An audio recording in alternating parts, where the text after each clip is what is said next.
Wrath of the Wolves by Ignium 807. Chapter 2. They're after Ciri! Geralt's blood runs like ice when he hears it. Jaskier's voice sharp and panicked in his ear, hauling him out of the meditative state he'd sunk into after taking out a nest of harpies. Talkative though he is, Jaskier understands the danger of speaking through the pendants too often. He can't know when one of his witchers is in the middle of a battle, so he uses their bond sparingly. Who, Jaskier? Where are you? He puts out his campfire and saddles Roach as he says it, already planning the distance to the nearest town. Last he heard Lambert and Jaskier were together in the south. Thugs! I count 4, maybe more. Somewhere in Sodden, a 3 days' ride from where I left Lambert. Sodden. The opposite side of the continent! Stupid, so stupid to leave him alone. Nilfgaard knows about Ciri, about Geralt, and if they know Geralt's name, they know his bards. Jaskier made sure of that.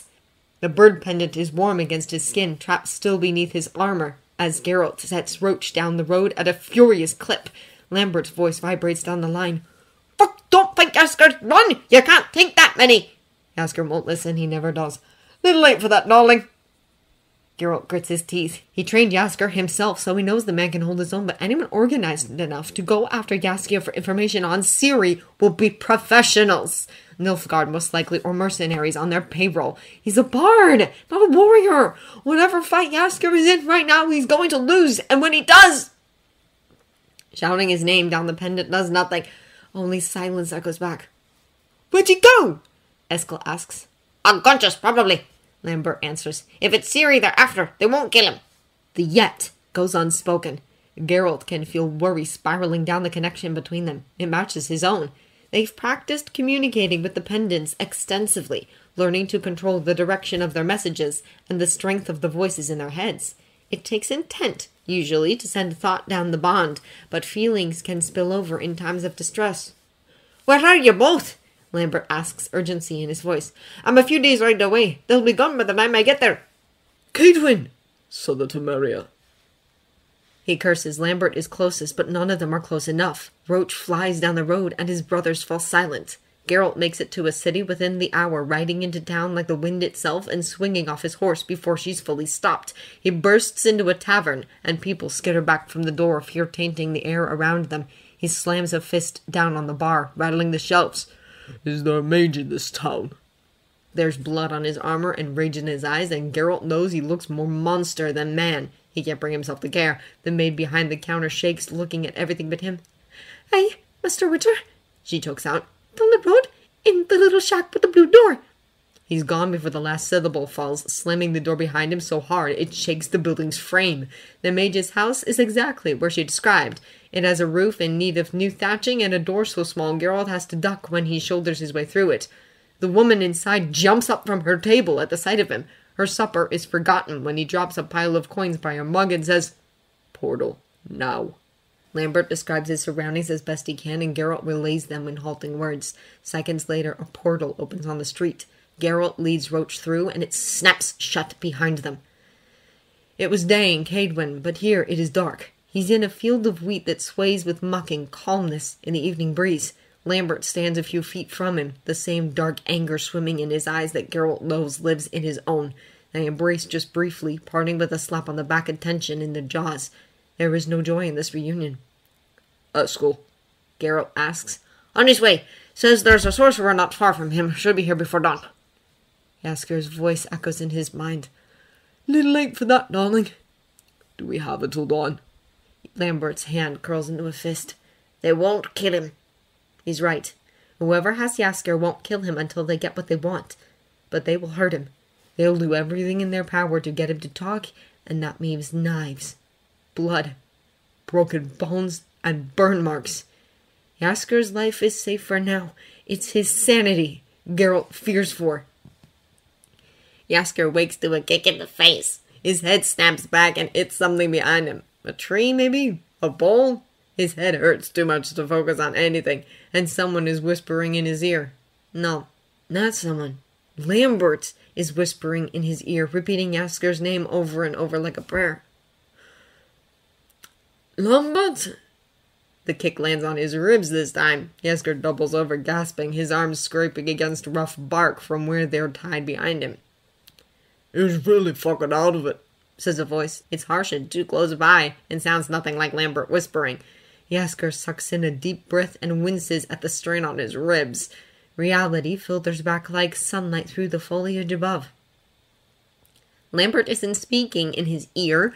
He's in Jaskier's mind, and he needs to stay there if Jaskier is to get out of here alive. The second Nilfgaard knows he can communicate with magic, they'll rip it away from him.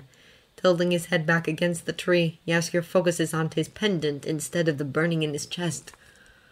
Lambert? 3 voices shout back in elation. He winces at the sudden noise inside his skull and prays that his captors think it an effect of the kicks. His witchers, bless them, figure it out soon enough, and the cacophony dies down, letting Lambert's voice come through clear. Jaskier, he sounds relieved. thank fuck you're awake. We're coming, I promise. Geralt cuts in. Do you know where you are? Jaskier forces his eyes open and blinks at the light. He's in a clearing.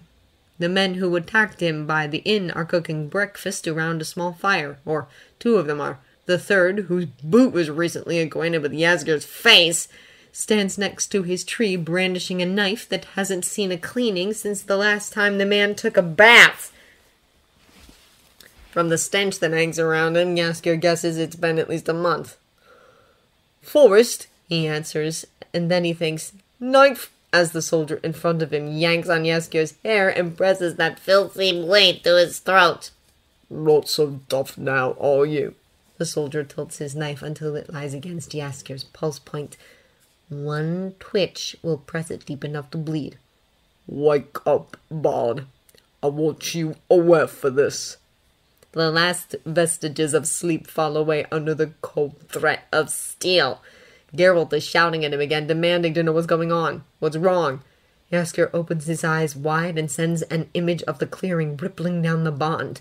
Pictures act like complex thoughts and are harder to pass through the pendants, but he's been practicing. Fuck, Geralt curses.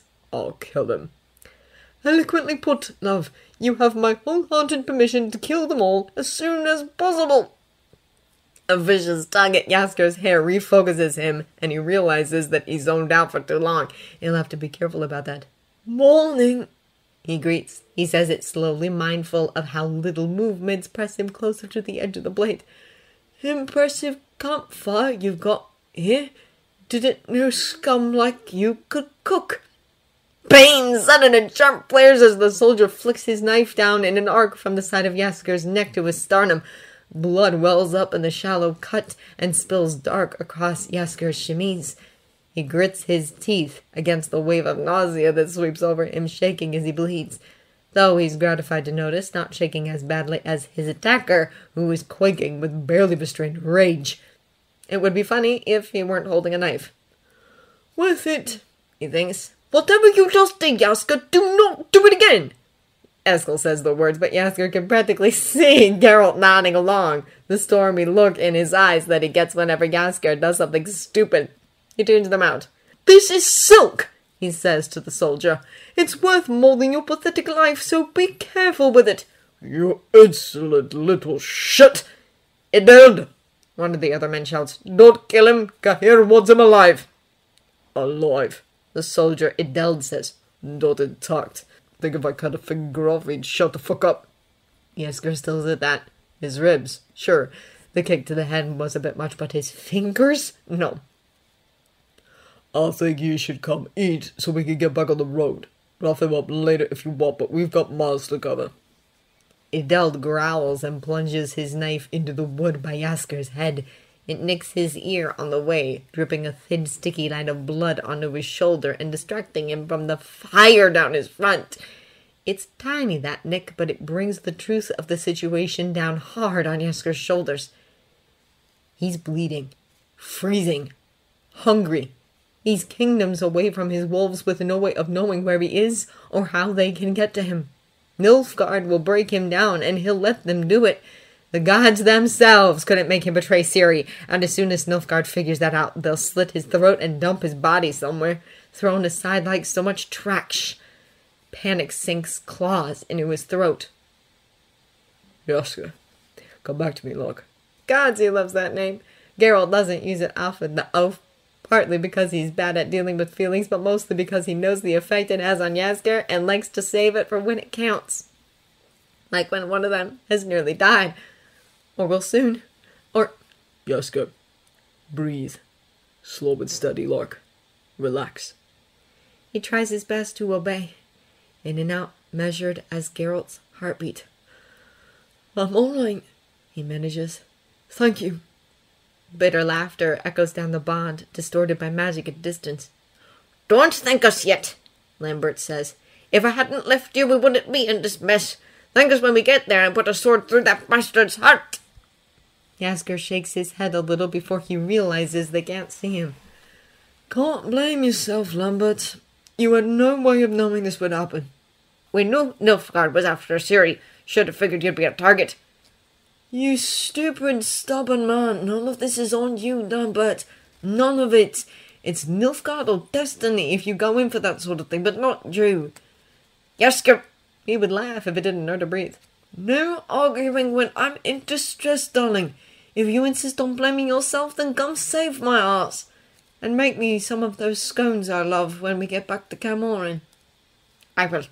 I swear it. Jaskier hums quietly to himself and scoots back against the tree, trying to feel for the knives he keeps in his belt. They're gone, probably stripped away by one of the Nilfgaardians, but the knife in his boot is still there. As long as Ideld and his asshole friends don't find out about it, Jaskier might be able to slip away in the night and wait for his wolves to find him. Better the forest than an enemy camp. The last town I stopped in was called Osnor. Quaint, friendly. You can smell the tavern from a mile away. Can you all track me from there? 3 affirmative answers ring in his ears, and that's all Jaskier needs to hear. He shuts his eyes, blocking out the sound of the Nilfgaardians breaking camp. Riding will hurt if they let him, but walking might be worse. He wonders idly if the scratch on his neck will get infected. Wouldn't that be a poetic end? One of the soldiers whose names he does not know untie him and hauls him to his feet. Jaskier's knees creak from however long he spent curled up on the forest floor. His stomach rumbles loud enough for the soldiers to hear. They laugh, enjoying the beginnings of a hunger he knows will only get worse. Ideld leers at him as they set out. Jaskier, with his hands bound in front of him, held in place on the horse by a soldier behind him. The ride is silent, save for the metallic clang of armor and Jaskier's whimpers of pain when they speed up too suddenly. He ignores the ache. He ignores the blood still freely dripping onto his shirt. He ignores the heat and the danger and the pain and lets his mind sink into the pendant. Tell me a story, he begs his wolves, and they do.